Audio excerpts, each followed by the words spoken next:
नमस्कार. आज आपण बनवू मसूर डाळीची खिचडी.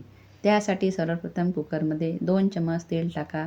मग पाव चम्मच मोहरी, पाव चम्मच जिरा, 4 ते 5 चिरलेल्या हिरव्या मिरच्या टाका आणि त्याला तडकू द्या.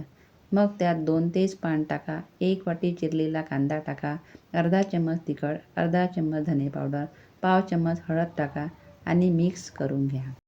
नंतर 1 वाटी बारीक चिरलेला टमाटर, थोडा सांबार टाका व मिक्स करा. चवीपुरते मीठ, 1 वाटी मसूर डाळ आणि 1 वाटी तांदूळ धुवून एकत्र टाका. त्याला मसाल्यात परतून घ्या.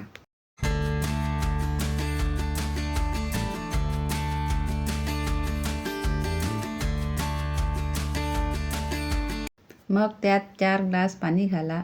1 उकळी येऊ द्या आणि झाकण लावून कुकरची 1 शिटी होऊ द्या.